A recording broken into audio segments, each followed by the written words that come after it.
hope you're doing well. My name is Anahita Sen, and I'm a co-facilitator of the M&A Stories YouTube podcast, which is brought to you by Fifth Chrome Business Insights. Welcome to Season 3.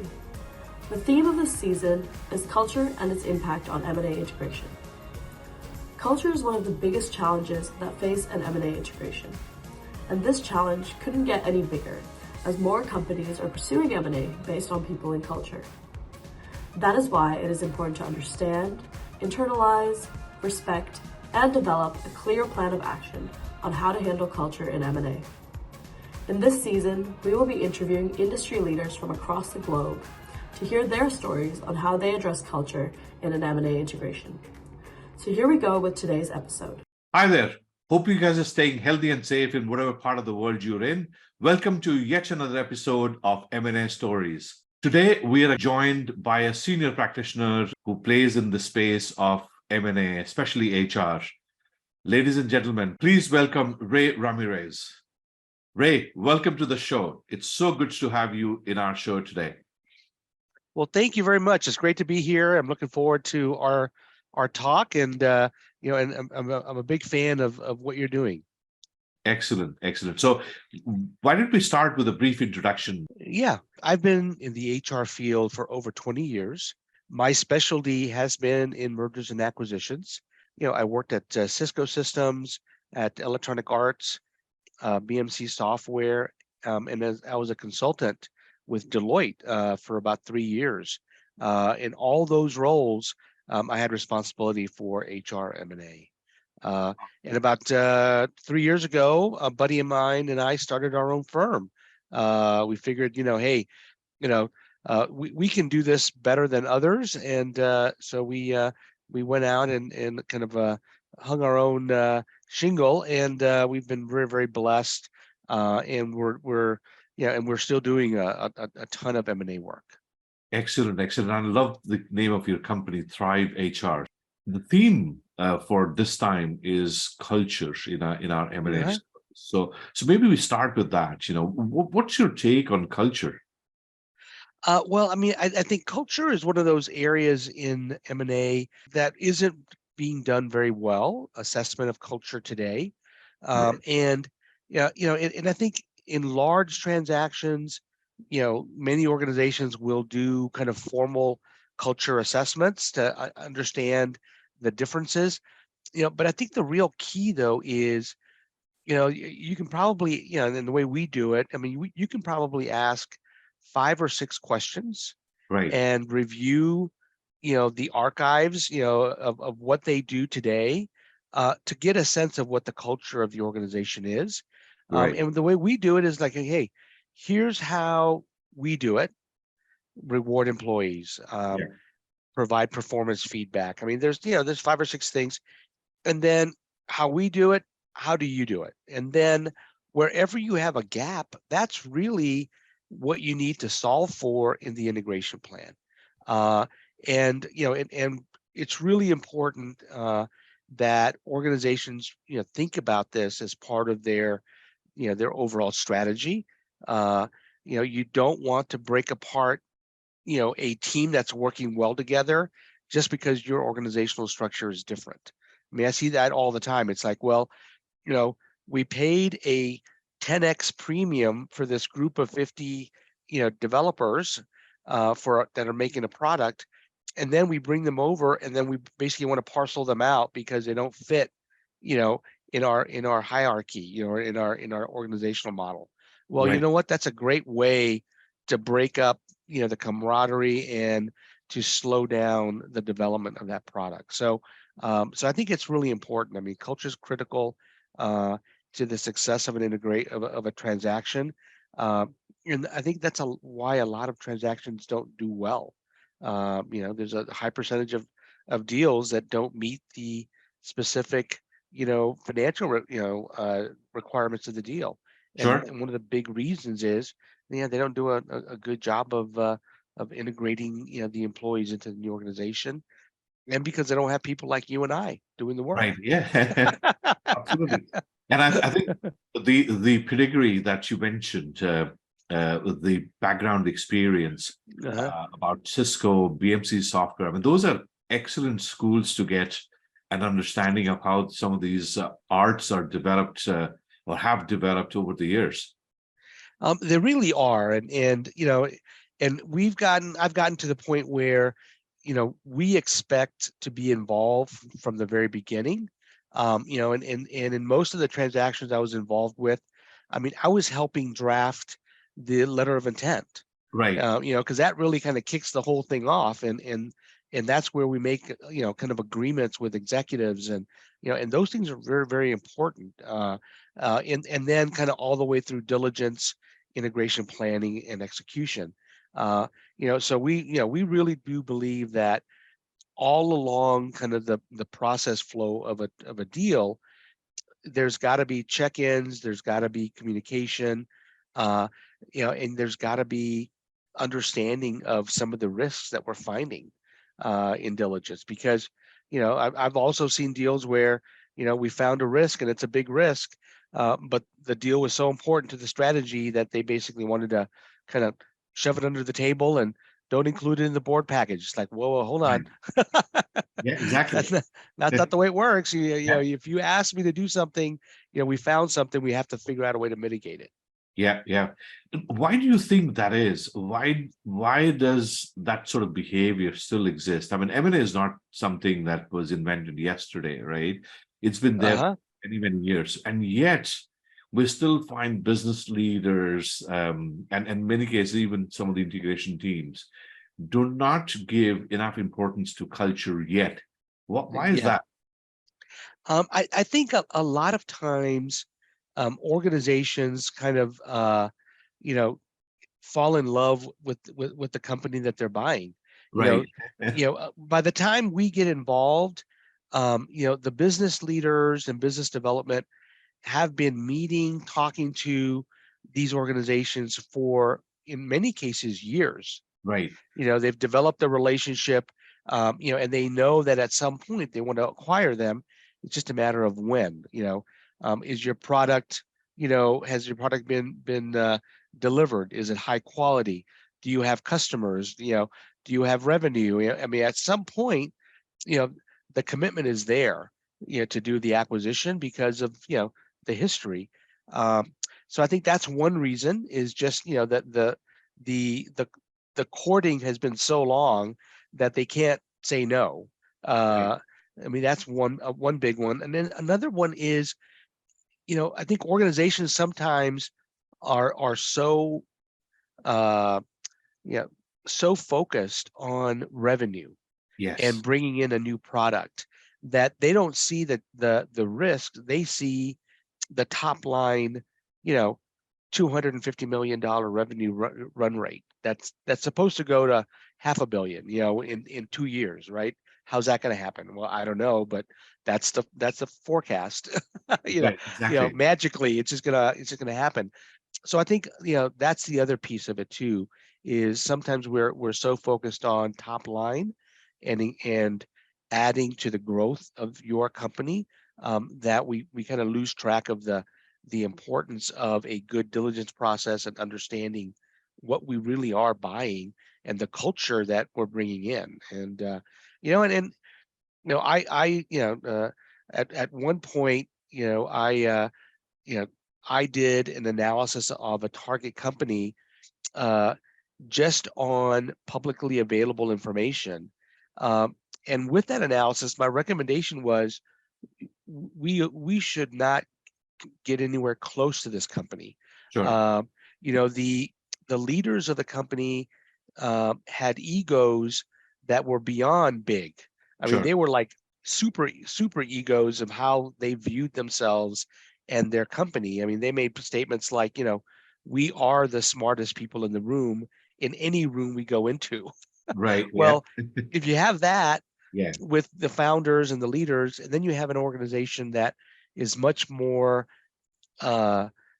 process focused, very much thoughtful, trying to blend those two things together. I mean, it was a recipe for disaster. And you're not going to change those super egos, Sure. and so I basically was able to find tons of data, articles, interviews, and went to the deal team. Look, I mean, here's what you're buying. Are you aware this is what this is what we're going to step into, and we ended up deciding not to move forward with the deal because just though that culture that they had was just so different from our culture that it was just not going to work. Brilliant, brilliant. That's a great example because actually want you to do a bit more delving into that particular Yeah. right. So, Yeah. because often we look at the table manners of the leaders that of the target company, right? And if you don't like the table manners, I'm calling it table manners. I'm Yeah. kind of generalizing it, right? But then there's this opportunity from a business perspective. They may have great products or they may have great access to the market. And sometimes, actually a large number of times, these founders or these CEOs exit the system post-acquisition, right? So Right. how did the balancing act take place? Because literally, what were some of the attributes, parameters that they looked at saying, hey, while the risk of these guys having big ego is this, but our risk of trying to mitigate that is going to be this, and therefore it's Right. not a good idea. What were some of the parameters that that people looked at? I mean, if you remember. What I looked at was, I knew kind of our culture. I Sure. knew kind of the, how we operated and how our leaders operated, and really try to understand, okay, let's really take a look at this other organization. Right. And there was, they had done this numerous times. This is not their first rodeo of building a company and selling it. So one, they had a history and a long enough, tail that you Right. could get data. That was number one. Number two, we looked at publicly available information. I mean, you Sure. could look at Glassdoor, and get really good data on what their ex-employees are saying about them. And you have to take it with a grain of salt. Sure. But if all of their ex-employees had the same opinion, well, guess what? That's a consistent, management approach. So it was a bit of a toxic culture as to Sure. how they treated employees. And then the other part of it was they weren't just business leaders. I mean, they were actually the the brains behind the product. They were Right. they were software developers and engineers that were kind of core to the product that we were buying. Sure. So it wasn't like we could just exit them and the product would continue. I mean, if you exited them, all the IP was in their brains. So Sure. so those are some of the things that we looked at in putting together the recommendation. But it's there. I mean, it's there. It's just a matter of trying to find it Sure. and doing a good job of your diligence. And a lot of it also comes down to uh, the market, and people in the market. So you could also do some what I would call calling friends and family and saying, hey, what have you heard, or do you know anybody? Right. Is this is what I'm seeing, is this kind of true?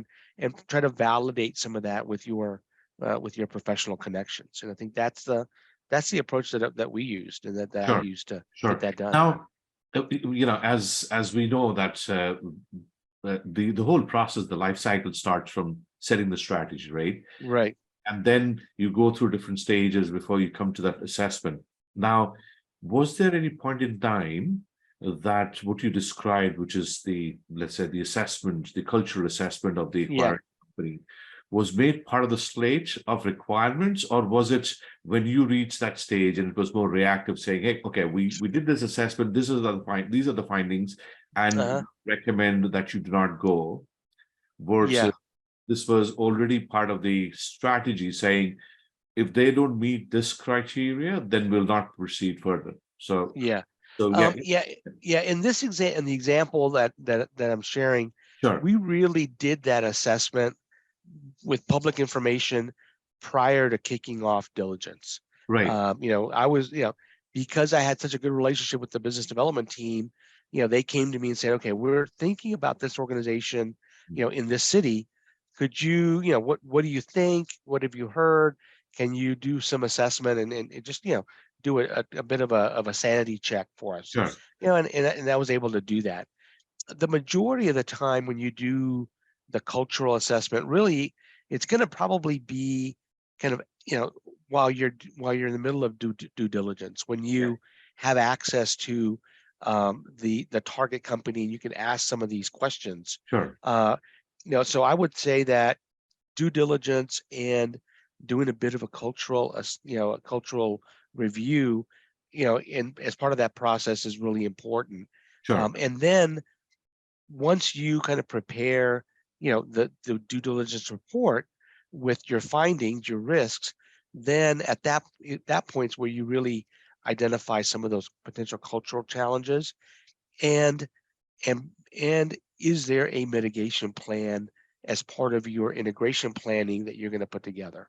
Sure. Because that's really where, it's diligence, assessment, and then integration planning, where you take some of the findings from diligence to mitigate some of the issues that that you find, and whether that's a retention issue, whether that's a communication issue, or in some cases it could be, a bad, leader that needs to be out of the organization, Sure. that isn't going to come with the deal, and I've had that situation too. So, so it's really kind of a,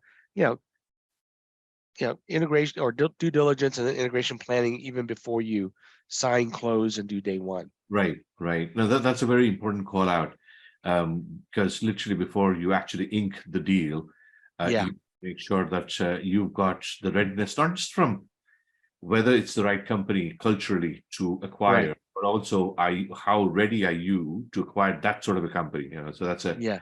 a great call out. Now, Yeah. let's talk about your origin story, right? I mean, you obviously were not born with a silver spoon that said M&A culture and everything, right? Yeah. So silver spoon. So Yeah. when did it kind of occur to you? Now, obviously, you started your career, you started doing M&A. When did it occur to you that culture is actually an element, a factor that plays an important role in an M&A integration?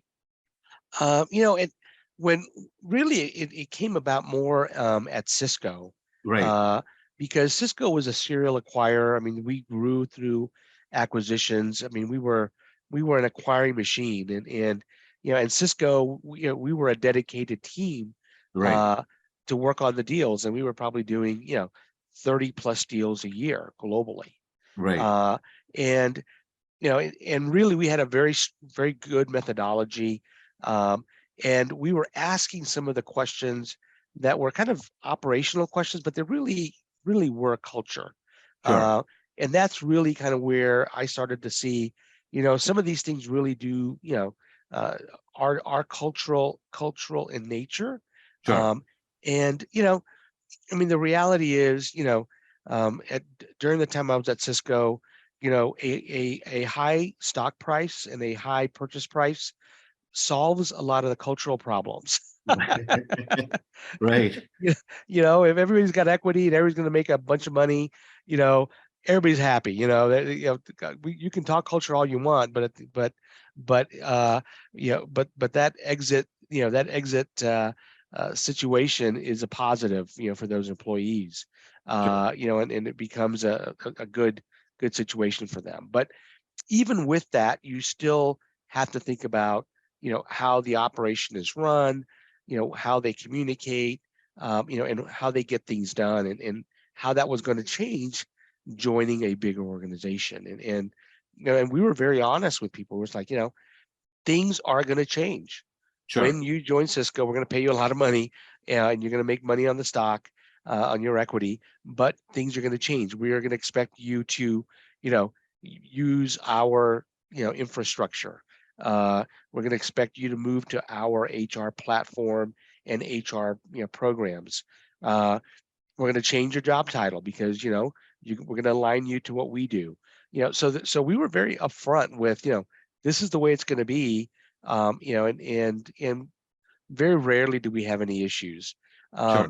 As I went through my career, the model kind of changed, and became more, you know what, we may integrate you, or this may be kind of a standalone business unit that we're not going to touch, Right. or it may be some hybrid of that, where we Right. keep the developers and sales together, but all the corporate functions kind of go to corporate. So, and I think that's kind of, that transition started to happen, over the years. And then as that was happening, you know, the culture piece of became more and more important, Sure. in those transactions, and how to capture some of that information, and making sure that we had a good, integration plan in place. And, Right.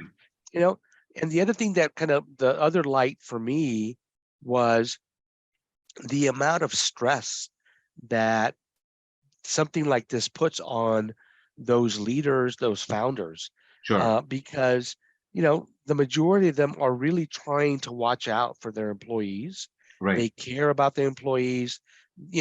They may be founders, they may be heavy, owners of stock, but they really do want employees to land, at the right place, and be taken care of. Sure. And whenever they felt that that wasn't happening, the pushback and the stress level was even more heightened. So, so really, that was the other learn for me. The other learning is, how do we, try to, to tap that down a little bit, and make sure that those, founders, leaders felt comfortable that we were kind of, together in partnership to do the right thing for their employees, because that's the last thing we want to do, is short, short somebody and make it a bad situation for anybody. Sure. Sure. Now you've been involved with many, many transactions Hmm. in your career, right? Yes. And what happens is over a period of time, you start developing your own pattern recognition. The Right. telltale signs of, hey, this is actually going to work very well, or this is going to be a struggle, a challenge. Uh-huh. What are some of those telltale signs where you know that, this is on a good footing, this is going to actually, looks like it's going to work, versus Uh-huh. the ones that you were like, you know what, we probably have to be careful about these aspects, and Yeah. it would be challenging. Yeah. Yeah.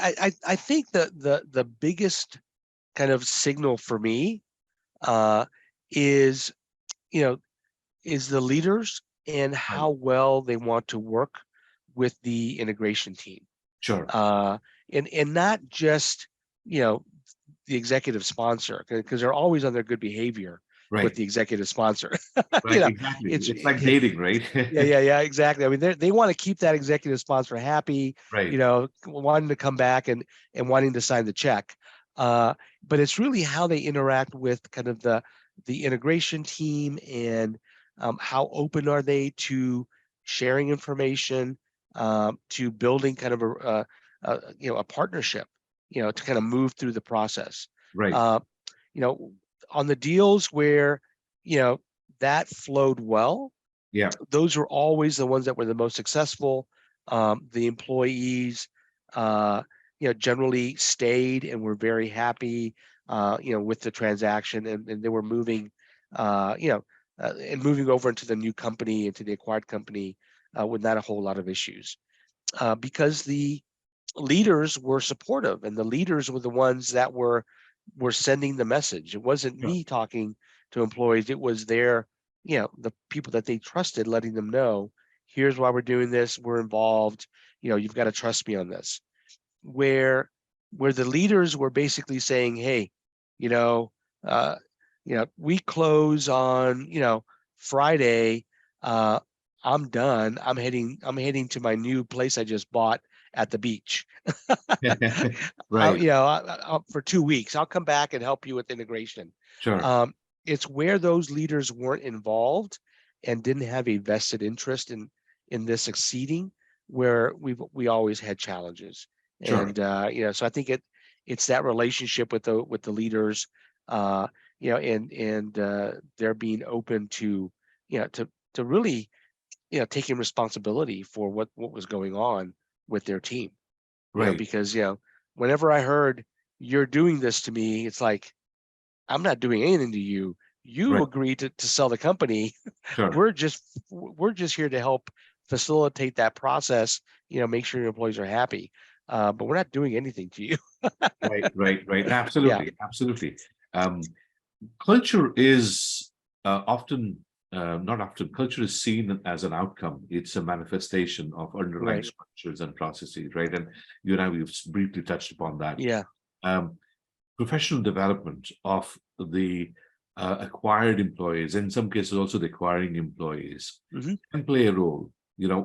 What has been your experience?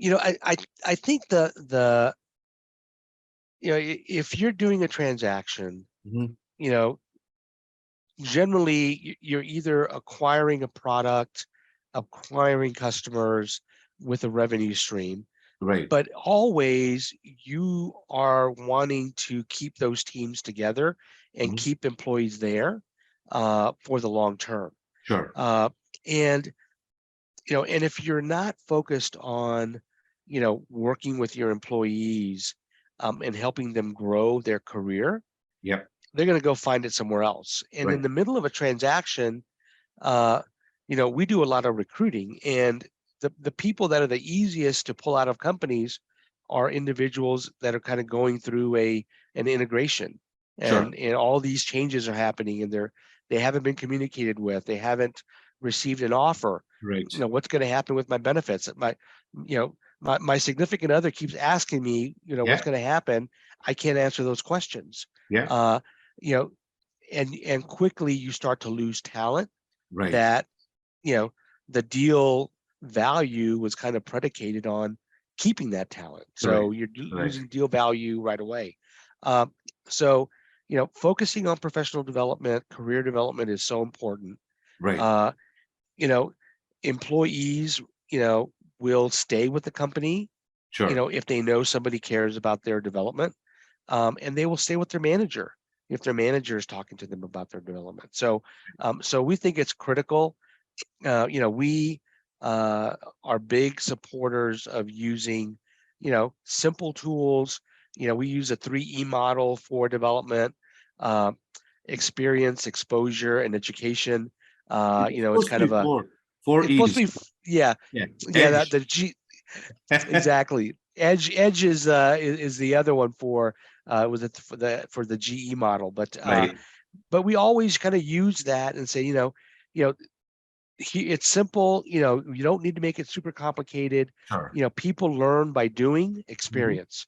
Uh, People learn by seeing others, and what they do and exposure. And then the last one is education, where, you can go take a class, but you're only going to retain 25%, if any, and you're not going to really apply it. So we kind of put that lower in that scale. But for our clients that are focused on engagement, retention, professional development is critical, and it's got to be critical for acquisitions also.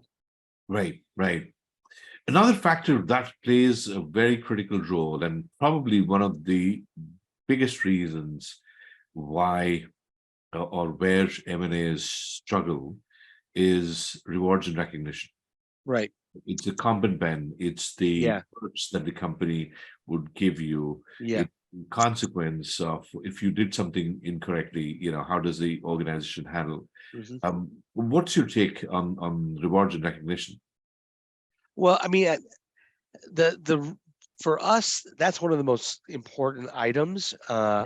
in due diligence, because you know understanding kind of the benefits program, the comp programs, the bonus plans, equity, kind of what people have today is really important. And then how does that compare to what you're going to be offering? Right. Those side by sides are so critical. And what we found is, you know, if you go to an employee and say, in aggregate, you're going to be better off, they could Right. care less about aggregate. Sure. They care about, I'm losing this and you're not giving it to me. I'm losing Right. this.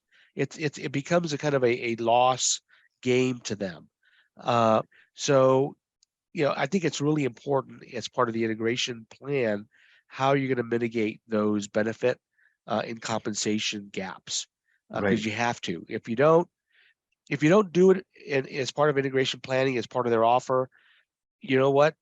People are going to just not sign their offers or just not going to decide to come over, and you're going to do it anyway. And I've seen that happen before, Sure. where people have pushed back and said, no, we don't have to do that. No, we really do recommend you do it. No, we have to do that. It costs too much. Guess what happens? Now we're day one of you know the day one event. People are rumbling. People are not happy. Guess what we're doing? We're putting all that stuff back in to their offer so they sign. So you're going to give it to them. You got to figure a way to do it on the front end. Yeah. The other thing that I think is really important too is, the strategy may be important to a deal, the executive communication may be important to a deal, but you really have to answer the what's in it for me question for employees. Because if they can't go home and say, don't worry, our health plan is fine, that surgery you got scheduled, in the middle of this, not a problem. The team's going to help me coordinate benefits. Uh, you know, my payroll will be on the same cycle, or it's going to change a little bit. My bonus is going to still be paid out, Sure. prorated, and then I roll to the new plan. So being able to answer all those questions for employees is so critical, because if you don't, they're not going to listen to strategy. They're not going to listen to anything else that you're talking to them about, because, what's personal to them is what's most important. Do I have a job? Will my benefits change? Will my pay change? All those factors you've got to answer those questions Sure. as quickly and as early as possible in the transaction. Right. Right. One of the complaints that I've heard from many professionals is the overlooking the talent management that happened at the target organization. Mm-hmm. So typically they would have programs where they would look at not just promotability of people, but some people who were given special, let's say, unofficially special treatment, Uh-huh. talent handling, that gets lost. Yeah. How, why should it matter to the acquiring company, and how should they tackle it? One of the things that we always do is we ask for any future payments that the company has committed to. Right. Uh, and we ask that question various ways. Sure. Let's talk about, equity equity. What have you promised? Because they always say, oh, no, nothing. But then you find out, oh yeah, Joe got promised another 100,000 shares of stock Right. before we signed the deal. It's like, Right. well, where's it documented? Nowhere. Yeah. So, Exactly. what have you promised from an equity perspective? What have you promised from a bonus perspective, retention Right. bonuses or other things? Uh, you know, any future payments that are due employees, whether that's, a signing bonus that's due in 6 months or other things. So really kind of getting a good handle of all those things Sure. is really critical. And then making sure that as part of the integration plan, when these things are going to be happening. And then what we do is at some point, we're out of the game. We're done with integration, and then the HR business partners kind of take the company. Sure. We always do a transition document that says, okay, now it's your baby. Here's what we've agreed to do. Here's future payments. Here's, all of these things. And here's also why we did this or that, the decisions around it, who approved it, so that, there's no surprises. Sure. There's no Monday morning quarterbacking happening, Right. after the deal is done. Well, who the hell approved that? I mean, Right. what's up with that $30,000 payment due in 6 months? And, so that, it's really about kind of making it as transparent as possible Sure. within your integration team, so that, it's a smooth process for the HR team that's taking over, and that the employees don't don't feel that they're, they've been forgotten. And I think that's Gotcha. the part that's really important. Yeah, gotcha.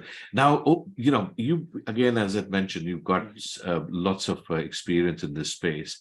Mhm. What are some of the common challenges that it doesn't matter which transaction you're involved in, these same problems keep appearing again and again?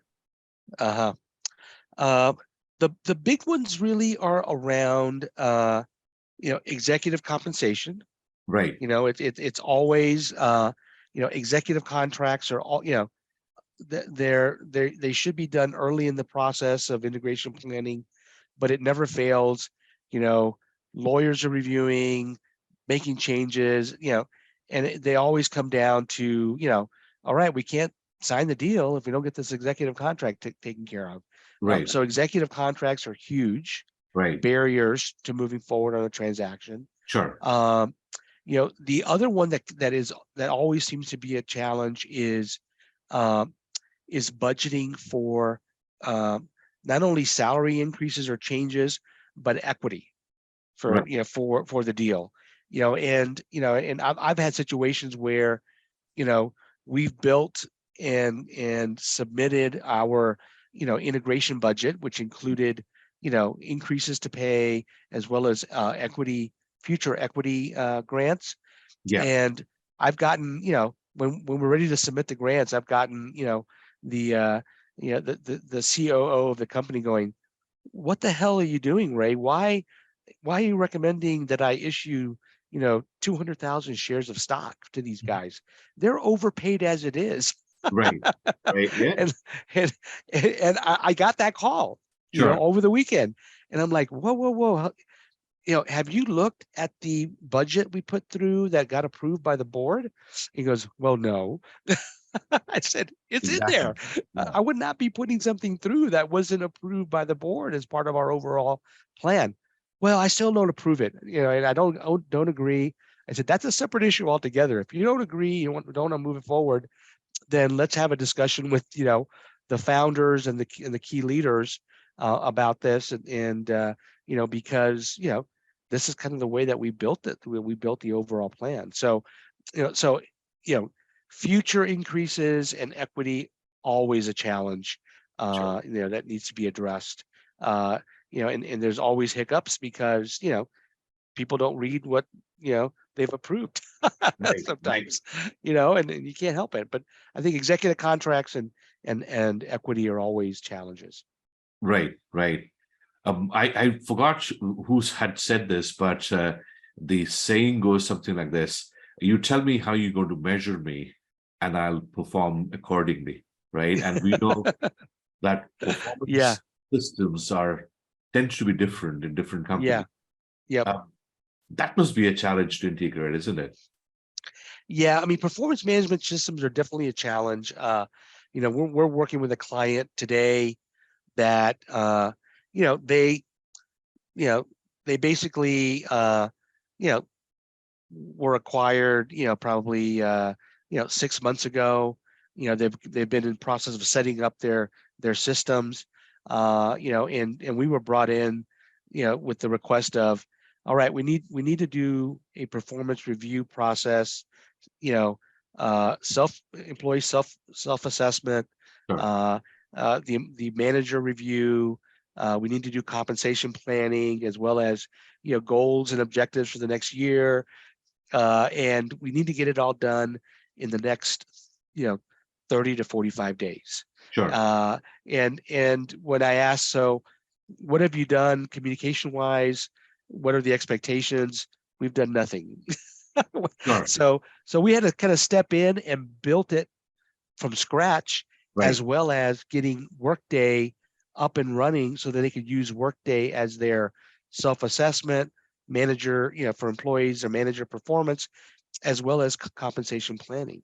So that this is very typical of acquired companies. They come in, whether they're going to be standalone or whether they're going to be part of a larger company, making sure that you think about that as part of the integration plan is so important. And I know there's so many other things to worry about, but we've got to answer the question of, at the end of the year, who's gonna review who, and what's the process to get that done.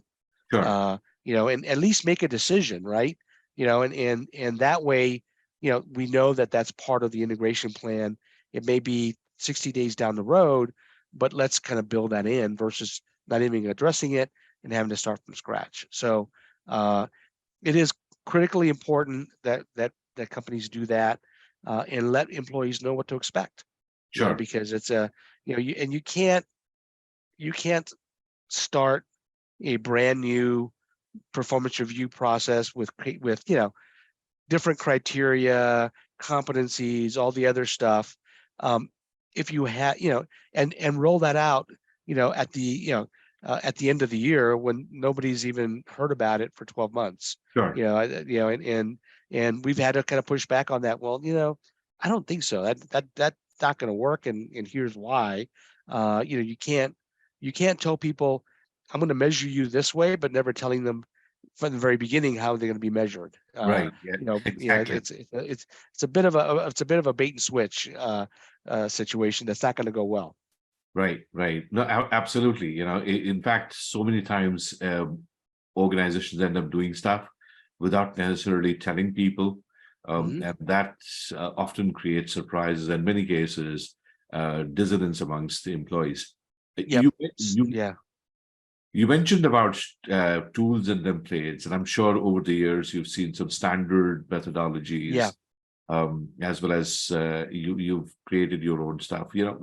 Would you care to share some of the standard methodologies or approaches that what the listeners could benefit from?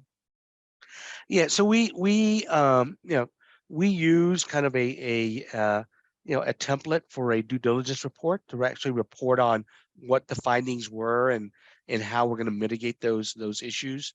So that's one template that we've used. Now there are some organizations that are using basically they're buying, instead of having a due diligence report and then holding back escrow. Now organizations are basically buying insurance. Sure. To and so then the due diligence report becomes a novel. Right. Because if it's not in the novel, Yeah. it won't be covered under the insurance program. So so I think you have to kind of adjust that. So I think a really good due diligence report is very important. Sure. I think the other tool that we use is kind of a weekly update to the the HR leadership team and the deal team and the executive sponsor on one pager, very simple, goals of the deal. Here's what we accomplished this week. Here's the plans for next week, and here are the issues that that we found and the risks. So, kind of a weekly report so that people understand kind of where we are in the process. A very strong integration plan is really important. A project plan for integration is critical. I think a good the communication plan is critical. So I think a communication plan is so important on a transaction. And we have actually used a shot clock approach where, D-Day is when we announce. So anything from there backwards is, you got 14 days to announce, you got 21 days, and we use a shot clock approach that we can really, so folks can understand, the date is not moving. If you miss a deadline here, you're just, crushing all of the other communication, and that's not a good thing either. So, so a strong communication plan. And then the other thing that we really think is important too for employee communication is to provide them a calendar of what to expect. Once they've joined the company. Here's your first paycheck. Here's when you have to enroll for benefits. Here's when we're going to talk to you about, the new policies on expense reports or training on this or training on that. So, and that's worked really well for us. In that way, it's very transparent. And one of the things that's really worked well for us is just having an open time once a week, usually Friday mornings, where if an employee has a question, they can call in. They can, they can get their question answered. If it's not in the FAQs, if it's not, if they haven't been able to get an answer to something, if it's critical enough, call in, and we've got folks available to help you right away. So, trying to make it as easy as possible for employees to get information in the medium that they like, whether that's a chat, whether that's a text, whether that's a FAQ, having the all the presentations on one site that they can get to whenever they want to in the middle of the night if they have to. Those are the things that really are important. So that communication is critical, and then really kind of do a closeout of the deal at the end. We have a template for that we utilize that says, here's what happened, here's what, and I think that one is where we identify all of the decisions that were made. We decided to promote blah for these reasons, and here's who approved it. Sure. So, if anybody, has a question of, why something was done, it's there, it's documented, who approved it, and there's no having to go back to, scroll through your 3,000 emails on that deal to find something. And then that transition report to the HR team, I think, is the other thing that's really good that we've used. So we've got several, tools that we recommend that we use on all our transactions. That's an awesome list. And in fact, I'm sure some of the viewers and listeners would want to get their hands on. And obviously, this is your IP that you've developed over the years. But is there a freebie that you could share with the folks? Yeah, definitely. I mean, we would be glad to share the template that we use for development planning. And a lot of our, the listeners can use it themselves. I mean, if your manager isn't putting together a development plan for you, use this, and meet with them and talk about your own development, because that's really important. And then I can also share with the group, our weekly report or weekly template that we use that report back to the executives on how a deal is moving through the process. And love to share those. If anybody would like to see that, please, send me an email. It's Ray, REY, at thrivehrconsulting.com, or you can get a hold of me on our website at www.thrivehrconsulting, and my phone numbers are there. You can send, call me, give me a text, whatever you like, and we'd love to share that with folks. Brilliant. And we'll put all of these details in the show notes of this episode. Just a couple of more questions. Yeah. Any business books that are your favorite, that are inspirational, that you would care to share? There's a couple of them. One of them is, I really enjoy Clint Kendrick's books on M&A. Clint's got he's got a couple of really good ones. I really love reading his books. Yes. And then I've got a really good buddy of mine, Steve Cadigan, a Cisco colleague, and he has a book called Work Quake that talks about kind of the changing work environment, and what to prepare for as an HR professional. So a couple of really good books out there from those two authors. Those are the ones that I kind of really enjoy. And then, I do keep up with a lot of blogs and other things that are published by folks. And, it's all about learning and all about, reading and keeping yourself as sharp as possible, so that, when you do talk to your internal or external clients, you're prepared. I mean, that's at the end of the day, that's the big driver. Awesome.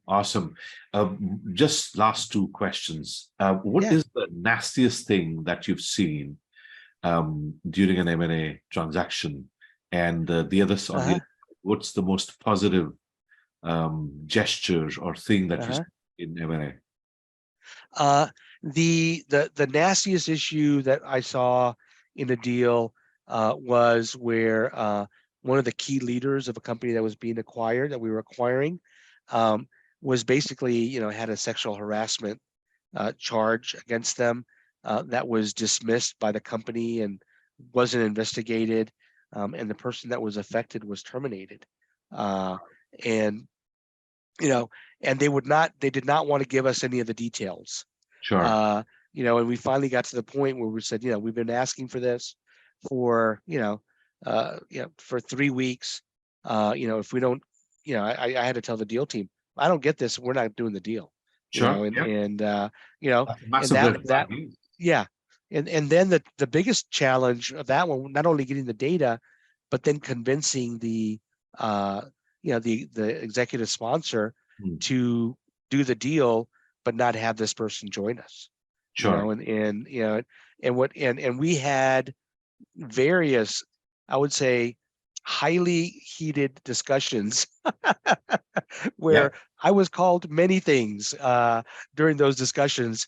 Sure. But what really changed the discussion and kind of and solved the problem was when I said, okay, tell you what, if you're okay with all of this information, becoming a news story in the local paper, the day after the deal is done, with your name as the approver of the deal, if you're okay with that happening, then let's do the deal.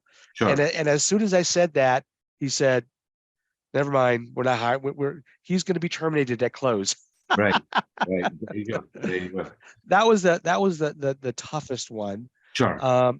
And then the coolest one for me was a transaction where it was a small, startup, and the founder, was a great leader. And, as people came in every day, he would greet them and ask them how they were doing, how the family was doing, and thanking them for coming to work and doing all they could, for his company. I mean, he truly knew the secret to employee engagement. Sure. And commitment.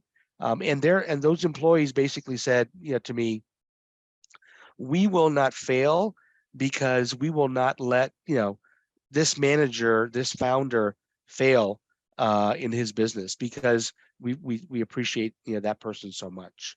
So I thought that was kind of the coolest thing.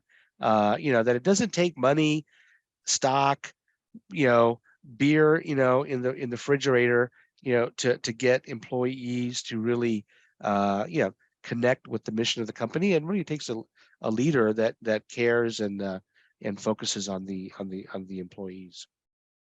That's a beautiful, beautiful story and an example to bring wrap to the session today. Ray, we learned a lot from the discussion today. As usual, it was fantastic having this conversation. So thank you so much. Well, and Evan, I really appreciate your time and loved, talking to you about, HR M&A. This is a passion for me, and looking forward to doing more of these sessions with you. Absolutely. Did you like today's content? If yes, then don't forget to hit the like button. If you heard something interesting, then don't forget to share it with your network and friends. And last but not least, please support us on this journey to spread awareness on topics related to M&A and integration by subscribing to our channel. That's all for now. Stay healthy and see you next time. And if you like this session, I'm sure you'll also like our latest new tool. It is a quick assessment scorecard to assess the robustness of your culture integration capabilities in M&A. It just takes less than 5 minutes to answer. It is for free and you get instantaneous assessment.